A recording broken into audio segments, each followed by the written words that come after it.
savoir plus sur l'étymologie de grisette. Dans Les Français peints par eux-mêmes, tome 1er, paru en 1840, Jules Janin explique que les savants, foin des savants, qui expliquent toute chose, qui trouvent nécessairement une étymologie à toute chose, se sont donné bien de la peine pour imaginer l'étymologie de ce mot-là, la grisette. Ils nous ont dit, les insensés, qu'ainsi se nommait une mince étoffe de bure à l'usage des filles du peuple, et ils en ont tiré cette conclusion: « Dis-moi l'habit que tu portes, et je te dirai qui tu es. » Cette explication en vaut bien une autre, celle de la comtesse de Brady par exemple. Après avoir constaté que du temps de Louis XV, les seigneurs de la cour avaient en même temps pour maîtresses des femmes de théâtre, de grandes dames et de jeunes filles du peuple, Madame de Brady continue ainsi. L'actrice ou la danseuse s'enorgueillissait si, dans son antichambre, on reconnaissait la livrée d'un homme que l'on rencontrait à Versailles. Mais la grande dame et la petite ouvrière s'en effrayaient également. Afin que les billets fussent portés et reçus sans que l'on en causât à l'œil de bœuf ou dans les maisons d'apprentissage, on habilla de gris les laquais destinés à ces fonctions, toutes de confiance, et le nom de Grisou leur fut donné, ainsi que nous voyons dans les comédies et romans de cette époque. Les grandes dames avaient des titres, on n'imagina point de les désigner particulièrement, mais les ouvrières en mode, en couture, qui recevaient le laquais ainsi travesti, furent par analogie nommées grisettes, ce qui signifiait filles jolies, pauvres et séduites. Fin de citation.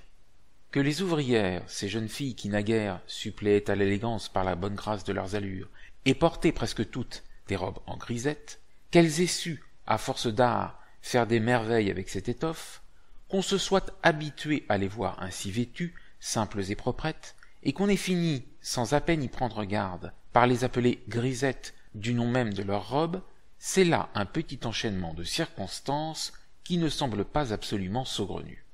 On se rangera d'autant plus volontiers à l'avis des savants que les savants ont eu le bon goût, Jules Janin voudra bien le reconnaître, de ne pas trop creuser les profondeurs de la science. Sur notre terre classique de la fantaisie et de la forme, la robe, c'est la femme. Or, demander à la robe l'origine du nom de la femme, c'est un véritable trait de lumière. C'est puiser les choses à leur vraie source. C'est faire preuve d'esprit plus encore que de savoir. Est-il besoin d'ajouter que cette question n'avait déjà, dès la fin du XIXe siècle, plus guère qu'un intérêt historique? L'étoffe, en effet, a perdu son nom, et le type grisette, personne ne l'ignore, a entièrement disparu. La coquetterie, le goût du luxe et bien d'autres choses encore firent de tels progrès que la grisette, étoffe, fut remplacée par la mousseline et la soie. Les grossiers tissus furent renvoyés tout honteux aux classes indigentes. La grisette, jeune fille, suivit la marche ascendante de son époque. Elle se créa des relations, des habitudes nouvelles. Il y avait bien encore ça et là, voici un siècle, quelques jeunes filles portant l'humble rose d'indienne, mais elles représentaient une imperceptible minorité. Landrinette et qu'un bonnet.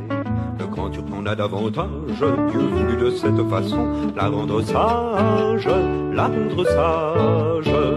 On ne peut pas la mettre en gage, la robe de Mimi Pinson. On ne peut pas la mettre en gage, la robe de Mimi Pinson. Mimi Pinson porte une rose blanche au côté. Cette fleur dans son cœur éclose, Landrinette c'est la gaieté.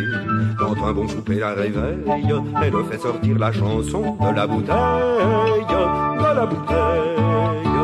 Parfois il penche sur l'oreille le bonnet de Mimi Pinson. Parfois il penche sur l'oreille le bonnet de Mimi Pinson. Elle a les yeux et la main preste, les caravans matin et soir.